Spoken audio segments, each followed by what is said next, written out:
Bismillahirrahmanirrahim. Alhamdulillahirabbil alamin wa bihi nasta'in ala umurid dunya waddin. Wassalatu wassalamu ala sayyidina Muhammadinil amin wa ala alihi wa sahbihi ajma'in. Qala al-musannif al-imam hujjatul Islam Abu Hamid Muhammad bin Muhammad al-Ghazali rahimahullah wa nafa'ana bi ulumihi. Wa qala Isa alaihi salam tuba li'ainin namat wa la tahummu bi ma'siyatin wa antabahat ila ghairi ismin. Wa qala Abu Hurairah yub'atsuna yaumal qiyamah ala qadri niyyatihim. Wa kana al-Fudail ibn Iyad idza qara'a wa la nabluwannakum hatta na'lamal mujahidin minkum was-sabirin wa nabluwa akhbarakum yabki wa yuraddiduha wa yaqulu in balawtana fadahtana wa hatakta astarana. Wa qala al-Hasan innama khalada ahlul jannati fil jannah wa ahlun nari fin nar bin nijat. Wa qala Abu Hurairah maktubun fit Taurat ma urida bihi wajhi fa qaliluhu katsir wa ma urida bihi ghairi fa katsiruhu qalil. Wa qala Bilal bin Sa'din innal 'abda la yaqulu qawla mu'min fala yada'uhu Allah azza wa jalla wa qawlahu hatta yanzura fi amalihi fa idza amila lam yada'uhu Allah hatta yanzura fi wara'ihi fa in tawarra'a lam yada'uhu hatta yanzura madza nawa fa idza salahat niyyatuhu fa bil hari ay yusliha ma duna dzalik fa idzan imadul a'mal an-niyyat fal amalu muftaqirun ila niyyah liyasira biha khaira wan niyyatu bi nafsiha khair wa in ta'azzala al-amalu bi'aikin ila akhir. Makna daripada kalam Al-Imamul Ghazali rahimahullah wa nafa'ana bi ulumi.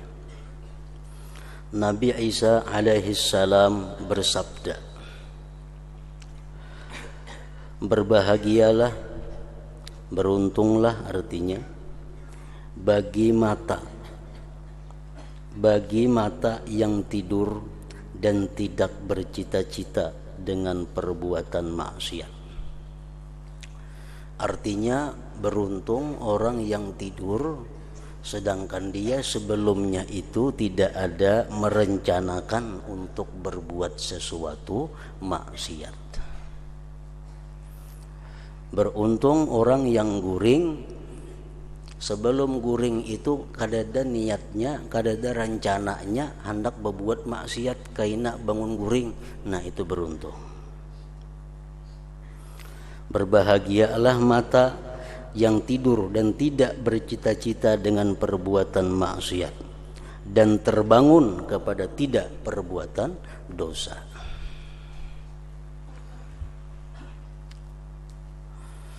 Abu Hurairah radhiyallahu anhu berkata, mereka manusia kelak akan dibangkitkan pada hari kiamat menurut kadar niat mereka.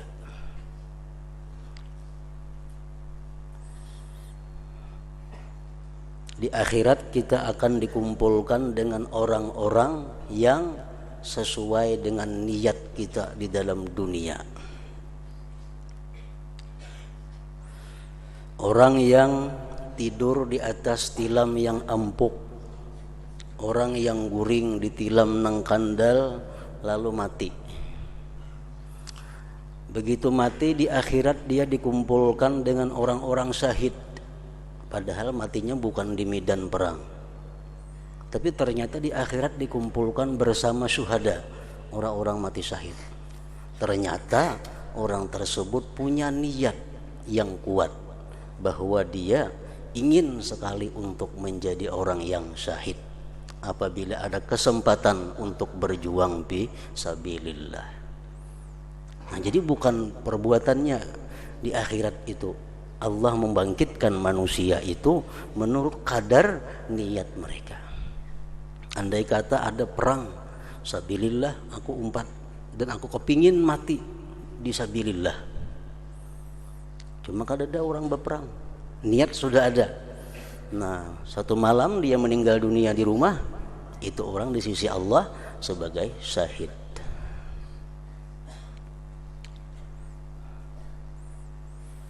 Contohnya lagi seorang perempuan yang belum kawin atau kada kawin. Seorang perempuan yang kada kawin ini mati. Ternyata si perempuan yang kada kawin ini di akhirat dikumpulkan Allah bersama-sama dengan perempuan-perempuan yang sangat bakti kepada suaminya. Dan dalam dunia kada pernah kawin.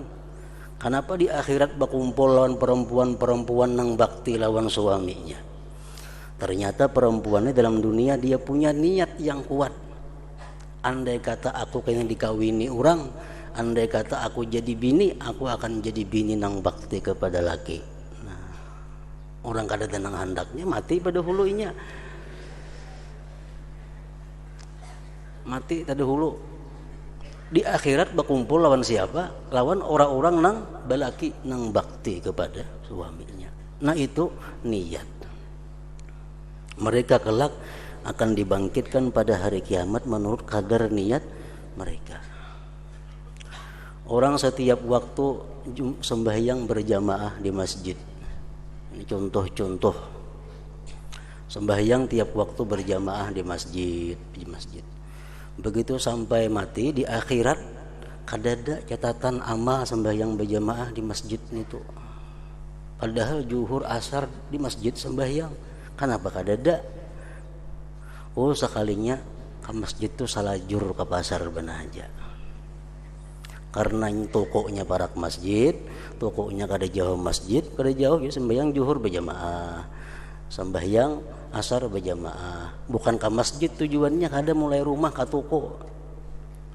Nah, buktinya apa? Buktinya andai kata nya kada ke toko, sembahyang kada berjamaah di rumah. Nah itu bukti bahwa ke masjid itu salajur menyalajur. Jakanya bujur-bujur orang ini ketujuh berjamaah, walaupunnya di rumah kada turun ke toko, tatapnya berjamaah ke masjid sembahyang. Nah ini bukti bahwa inya sembahyang berjamaah itu karena menjunjung perintah Allah, bukan karena salajur menyalajur. Nah kadada dalam catatan amal, karena sekalinya niatnya kadada niatnya.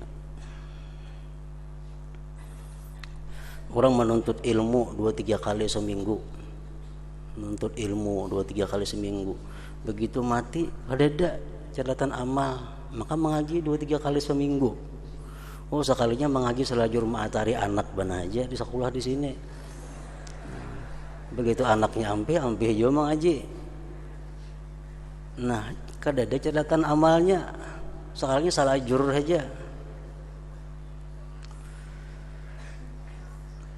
Nah mereka kelak akan dibangkitkan pada hari kiamat menurut kadar niat mereka.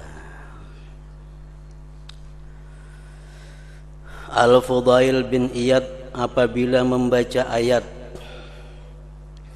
walanabluwannakum hatta na'lamal mujahidina minkum was-sabirina wa nabluwa akhbarakum. Arti ayat itu dan sesungguhnya dan sungguh kami benar-benar menguji kamu, jar Tuhan. Sungguh kami benar-benar menguji kamu agar kami mengetahui orang-orang yang berjihad dan bersabar di antara kamu, dan agar kami menyatakan baik buruknya hal ehwalmu. Fudail bin Iyad apabila membaca ayat itu maka ia menangis dan mengulang-ulangi membaca ayat tersebut dan berkata, sesungguhnya Engkau ya Tuhan kalau menguji kami, niscaya Engkau membuka kejelikan kami.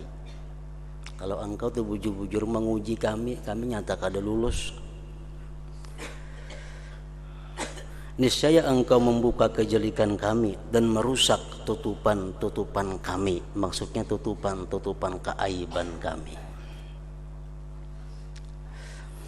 Al-Hasan berkata, sesungguhnya penghuni surga kekal di surga dan penghuni neraka kekal di neraka disebabkan niat. Macam kita punya niat beribadah kepada Allah, patuh kepada Allah, seumur berapakah diberi Allah?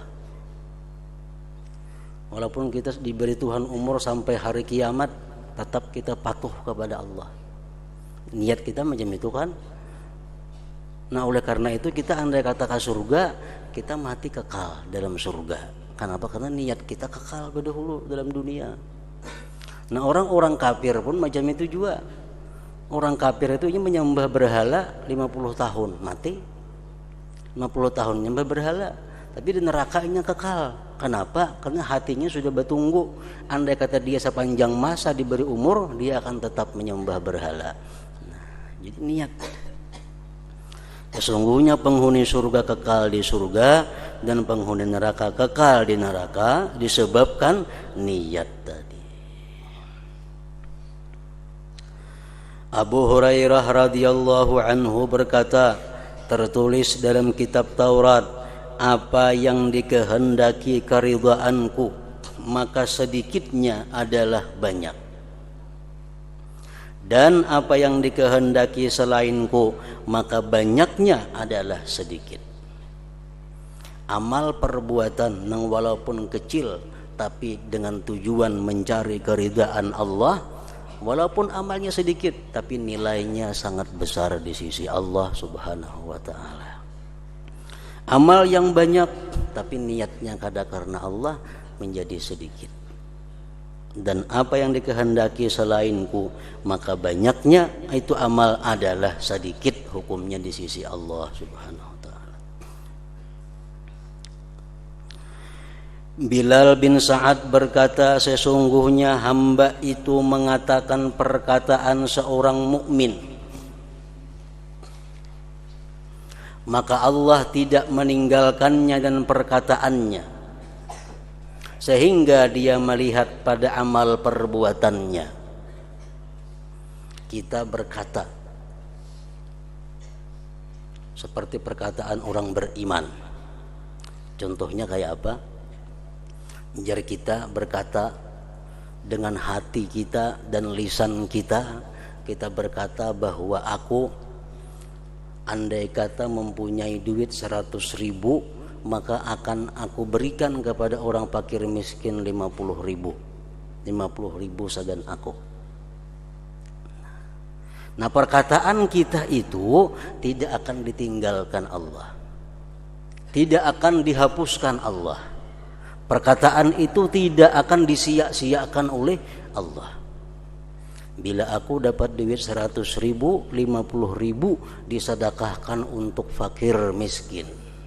Nah perkataan seperti itu perkataan orang yang beriman, Allah tidak akan meninggalkan itu sehingga dia melihat pada amal perbuatannya.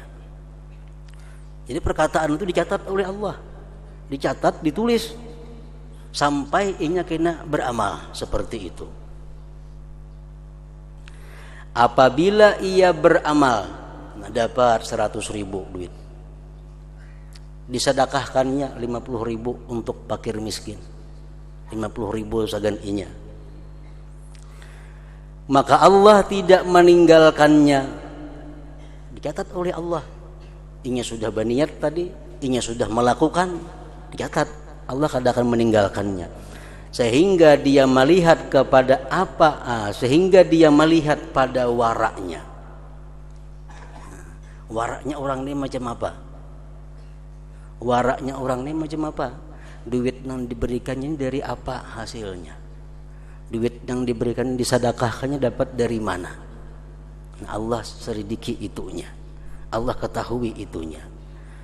Apabila ia wara, ternyata duit 100.000 duit yang baik, yang halal, nah, maka Allah tidak meninggalkannya. Allah catat lagi bahwa ini adalah duit dari hasil yang halal, maka Allah tidak meninggalkannya sehingga dia melihat kepada apa yang ia niatkan. Nah terakhir, yang ia niatkan apa? Kalau niatnya baik, maka sepantasnya bahwa dia akan memperbaiki apa yang kurang dari yang demikian itu. Nah jadi kalau kita berniat sesuatu perbuatan yang baik dicatat 1 oleh Allah. Begitu sampai kepada kenyataannya, kita perbuat sesuai niat, dicatat 10. Nah, 1 lawan 10 ini jadi berhasil, jadi simpanan kita apabila kita wara. Apabila kita dalam kehidupan ini menjauhi yang diharamkan oleh Allah Subhanahu wa taala. Kita berniat malam ini sembahyang 11 rakaat, dicatat 1 oleh Allah. Sampai tengah malam sembahyang 11 rakaat, dicatat lagi 10 oleh Allah. Apakah 1 dan 10 itu menjadi simpanan kita sampai hari kiamat kaina? Tergantung waraknya kita. Nah, kalau kita ini hidup tidak bersifat wara, artinya nang halal dimakan dipakai, nang haram mau makan mau dipakai, nang halal mau, kada ada urusan halal haram bagi orang ini sama. Bila dia wara, itu ada harapan untuk diterima oleh Allah. Bila kada wara, orang ini sebagaimana perkataan Ibnu Umar radhiyallahu anhu, "Law sallaitum hatta takunu kal hanaya wa sumtum hatta takunu kal autar, lam yataqabbalillah minkum illa bi wara'in hajiz." Andai kata kamu sembahyang sehingga kamu itu bungkuk seperti busur panah. Orang memanah tuh kan bingkuk lona di sininya. Bingkuk. Awak kita bungkuk katuhukan sembahyang. Dan jikalau kamu puasa sehingga kamu kurus kering seperti tali awak puasa, Allah tidak akan menerima yang demikian daripada kamu kecuali dengan wara. Orang wara pastikah diterima oleh Allah? Belum tentu juga. Kalau niat waraknya itu kada bujur pula. Ada orang yang wara, yang berhati-hati dengan yang haram, dengan yang syubhat, tapi niatnya kada ikhlas. Niatnya supaya dikatakan orang bahwa dia wara, supaya dikatakan orang bahwa dia apik dalam mengambil yang tidak jelas hukumnya. Nah, ini niat waraknya kada bujur. Waraknya bujur, niat waraknya kada bujur. Nah, itu pun juga kada akan dihiraukan oleh Allah Subhanahu wa taala. Nah, jadi perbuatan yang baik itu dimulai dengan niat, dikerjakan dengan penuh kewaraan, dan waraknya pun dengan niat yang baik juga. Jadi tiang segala amal perbuatan adalah niat. Tiang segala amal perbuatan adalah niat. Maka amal perbuatan itu memerlukan kepada niat agar amal itu dengan niat menjadi baik. Dan niat itu sendiri adalah baik. Niat yang baik itu sudah baik berdahulu. Walaupun amal perbuatan itu terhalang dengan sesuatu halangan, tapi karena dia punya niat, itu sudah baik. Kemudian penjelasan tentang hakikat niat. Macam apa yang dimaksud dengan niat itu, supaya niat ngarannya. Apakah cita-cita termasuk niat? Apakah keinginan termasuk niat? Nah, macam apa dimaksud dengan niat?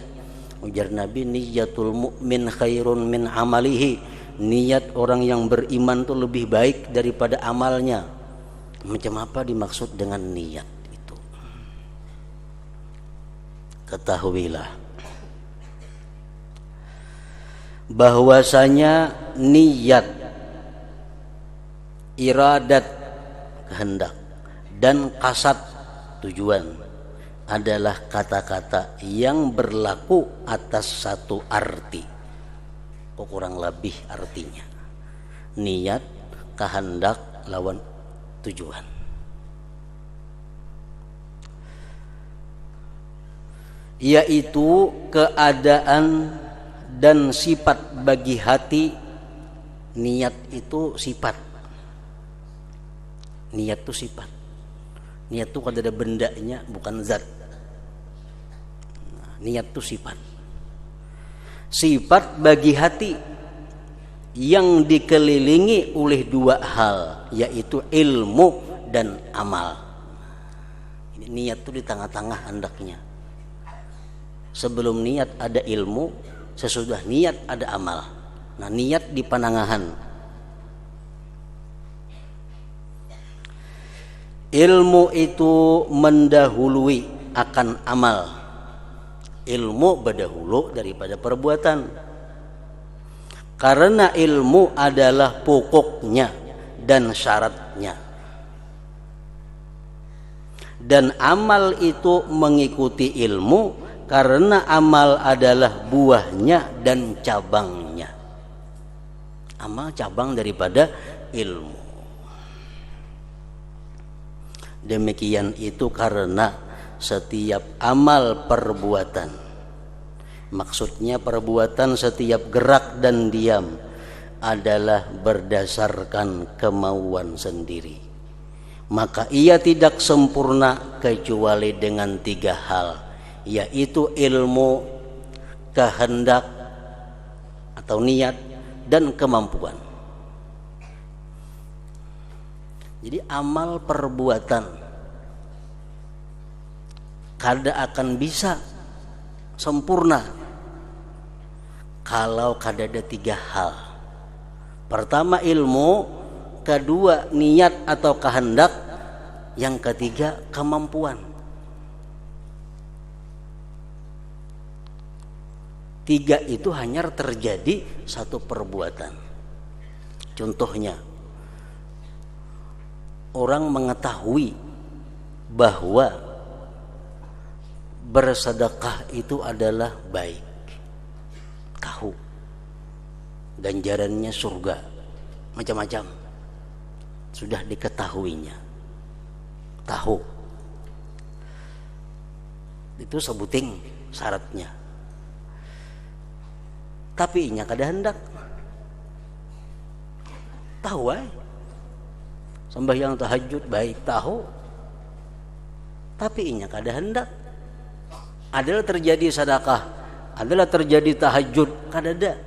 Kenapa? Karena modalnya hanya sebuting tahu aja, ilmu aja. Kehendaknya kada ada, kada kawa. Jadi amal perbuatan itu terjadi dengan sempurna dengan himpunan tiga perkara. Pertama ilmu. Nah, ilmu sudah tahu bahwa bersedekah itu baik, nuntut ilmu itu baik, bangun tengah malam itu baik, sembahyang berjamaah itu baik. Yang kedua hanya kehendak. Kehendak.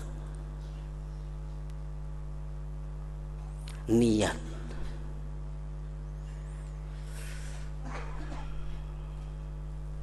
Bersedekah baik. Lalu hendak. Nah, hendak.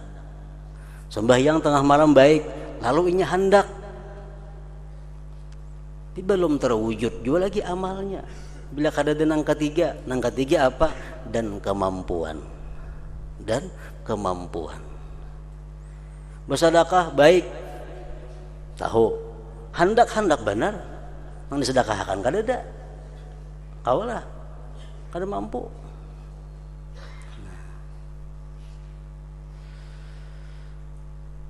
Jadi dengan tiga himpunan ini akan terjadi satu perbuatan yang sempurna.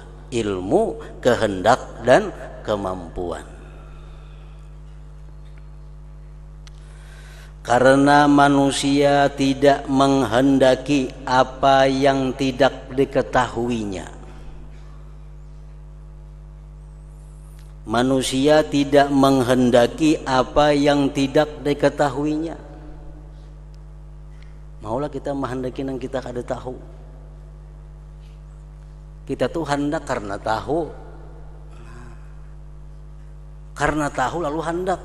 Amu kita kada tahu, kada hendak napa-napa. Karena manusia tidak menghendaki apa yang tidak diketahuinya.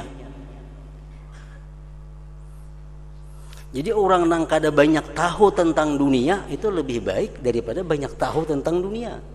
Kenapa? Bila banyak tahu tentang dunia, makin banyak yang dikepingini.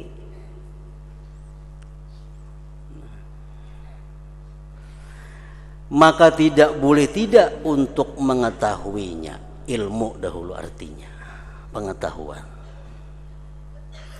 Dan manusia tadi tidak mengerjakan apa yang tidak dikehendakinya. Manusia kadang akan mengerjakan sesuatu yang tidak dikehendakinya. Maksudnya tidak mengerjakan secara ikhtiari. Dan tidak mengerjakan apa yang tidak dikehendakinya. Hakumlah kita mau ulah sesuatu yang kita kada hendak, kada mau. Maka tidak boleh tidak dari kehendak. Mesti ada kehendak. Arti kehendak di sini maksudnya adalah terbangkitnya hati kepada apa yang dilihat, apa yang diketahui, yang dikenal, yang sesuai dengan maksud. Ada kalanya pada waktu sekarang dalam dunia atau di masa akan datang di akhirat. Kita mengetahui bahwa sedekah itu, sembahyang itu adalah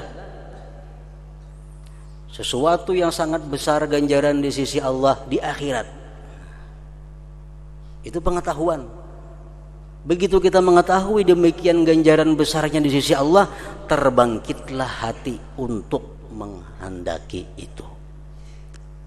Nah, niat tuh mulai di situ andaknya. Niat tuh mulai di situ.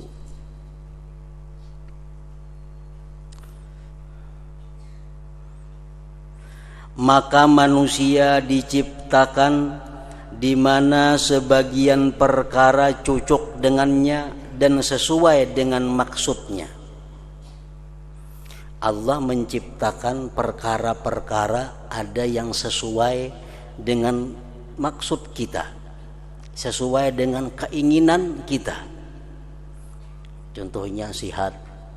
Semuaan manusia kepingin sihat. Mampu. Manusia kepingin jadi orang yang mampu. Dan sebagian perkara Allah ciptakan berselisih dengannya. Sakit. Nah, itu kada cocok lawan kita. Susah. Itu kada cocok lawan kita. Kada kepingin kita. Nah, jadi Allah menciptakan hal-hal, perkara-perkara ada yang kita katujui, ada yang kita kada katuju. Nah, maka ia memerlukan kepada menarik perkara yang sesuai, yang cocok kepada dirinya, dan menolak yang mendatangkan bahaya yang bertolak belakang dari dirinya. Lalu si manusia ini berusaha untuk mengambil nang cocok lawan dirinya, menghindari, menjauhi nang kada cocok lawan dirinya. Manusia berusaha agar dia sehat, agar dia kaya, agar dia berilmu. Berusaha untuk menarik itu. Dan manusia menjauhi, menolak sakit, menolak bangkrut, menolak dan sebagainya yang ada baiknya. Maka ia memerlukan dengan pasti kepada mengenal dan mengetahui sesuatu yang mendatangkan bahaya dan mendatangkan manfaat, sehingga menarik ini dan lari dari ini. Jadi manusia mesti tahu nang mana nang menyenangkan lawan inya, nang mana nang menguntungkan lawan inya, nang mana nang memberi manfaat lawan inya. Manusia mesti mengetahui itu supaya bisa menarik. Dan manusia mesti tahu apa-apa yang membahayakan lawan dirinya supaya bisa menolak, supaya bisa menjauh. Nah, jadi ilmu. Sesungguhnya barang siapa yang tidak melihat makanan dan tidak mengenalnya, maka tidak mungkin ia memakannya. Di tahun 90-an ke bawah, kita kada hendak makan Kentucky. Kenapa? Kada tahu pada Kentucky itu ada. Kada mengenal. Talintas di pikiran kita aja kadada hendak makan kentaki kadada. Karena kita kada tahu pada itu makanan, dikira ngapa kentaki ini tuh.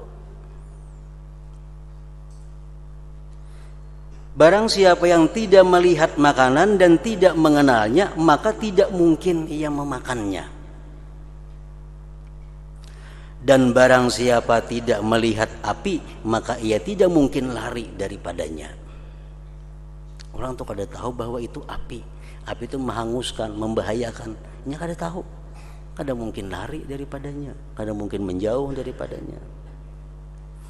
Nah, maka Allah Subhanahu wa ta'ala menciptakan petunjuk dan pengertian dan menjadikan sebab-sebab baginya, yaitu panca indera yang zahir dan yang batin.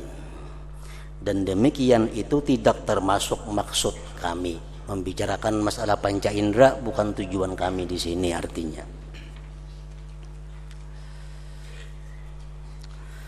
Kemudian jikalau ia si manusia itu melihat makanan, kita nih melihat makanan dan tahu bahwa makanan itu cocok baginya.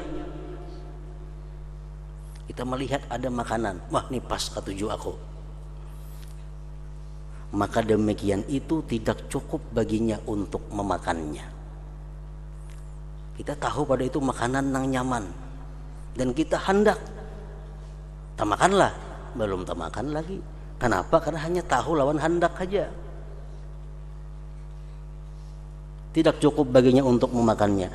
Selama padanya tidak ada kecenderungan padanya, keinginan padanya, dan syahwat baginya yang mendorong kepadanya.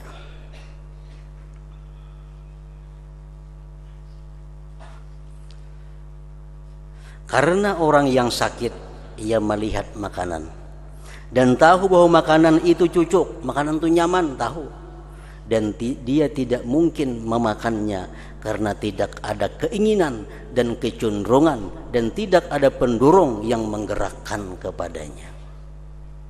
Orang garing surungnya ayam goreng, tahu ya pada nyaman itu, tahu, tapi nya kada ada liurnya, pahit liurnya, karena kepingin disuapi di luaknya. Padahal tahu pada itu makanan yang nyaman.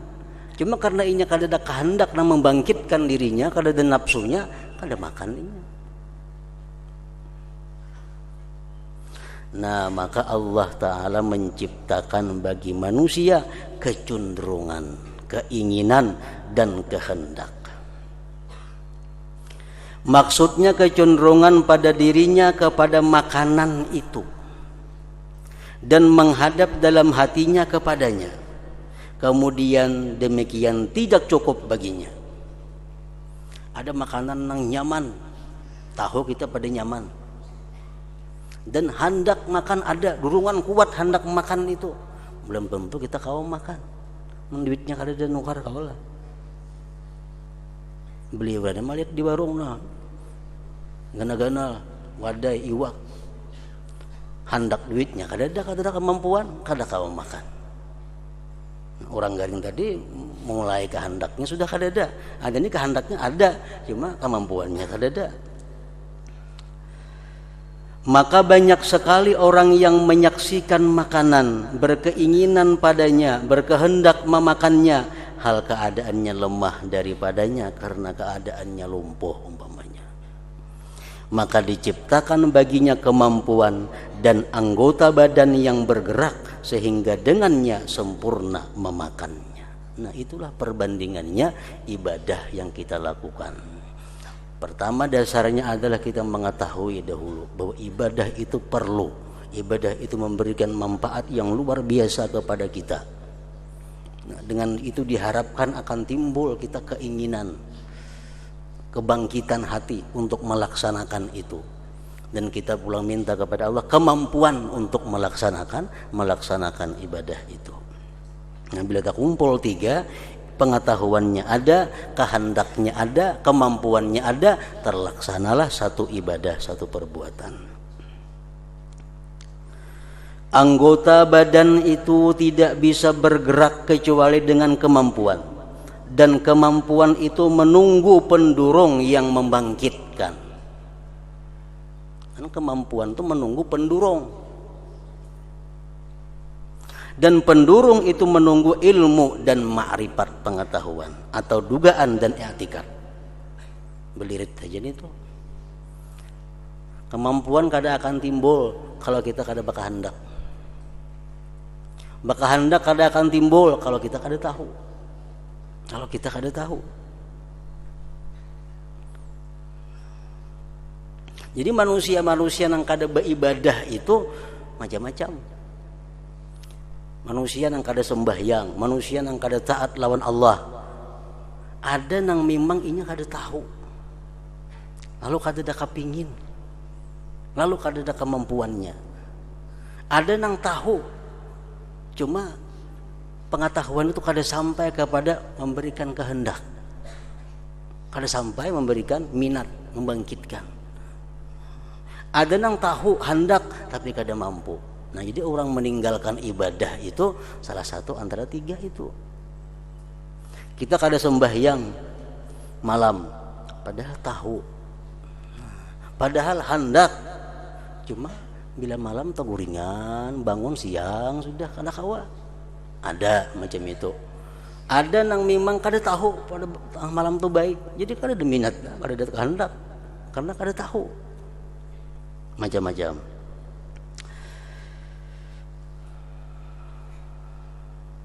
Anggota badan itu tidak bisa bergerak kecuali dengan kemampuan, dan kemampuan itu menunggu pendorong yang membangkitkan, dan pendorong itu menunggu ilmu dan ma'rifah, pengetahuan atau dugaan dan i'tikad, yaitu bahwa kuat dalam dirinya bahwa sesuatu itu cocok baginya atau berguna baginya.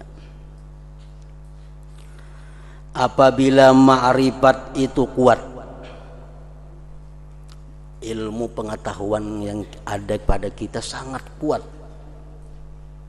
bahwa itu lezat, bahwa itu memberi manfaat, bahwa itu berguna.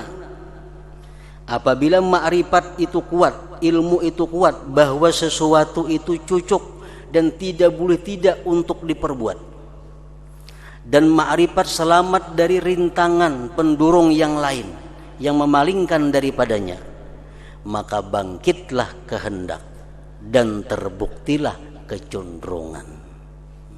Jadi ilmu ini harus kuat. Kalau ilmu bebaya kuat saja kada akan timbul pendurung. Kehendak, dorongan, kecenderungan, kemauan, keinginan kada akan timbul kalau kada pengetahuan yang kuat mendorongnya. Jadi mau ulang-ulang itu kada jadi masalah. Misalnya hadis sebuting dibaca hari ini bahwa ini baik. Mendengar dah kita tahu. Barangkali kita sekali aja mendengar itu belum cukup untuk mendorong kemampuan bangkitnya cenderungnya kita. Nah, 2 kali kita baca pulang hadis yang semalam itu menambah kekuatan ilmu supaya membangkitkan dorongan. Isuk kita baca pulang hadis yang menyuruh kita memperbuat kebaikan, menambah pulang pengetahuan, menambah pulang untuk membangkitkan dorongan. Jadi dorongan itu atau kecenderungan itu, kehendak itu akan timbul bila mana pengetahuannya kuat. Pengetahuan yang kuat. Maka bangkitlah kehendak dan terbuktilah kecenderungan. Apabila kehendak bangkit, nah karena ilmunya sudah kuat, di kiri, di kanan, di muka, di belakang, ilmunya mendorong inya, timbul laluan kebangkitan, nah, timbul kecenderungan, timbul keinginan, maka kemampuan bangkit untuk menggerakkan anggota badan. Apabila kehendak bangkit, apabila kehendak itu sudah timbul, maka kemampuan bangkit untuk menggerakkan anggota badan. Anggota badan ini akan bisa bergerak apabila didorong oleh kehendak yang kuat.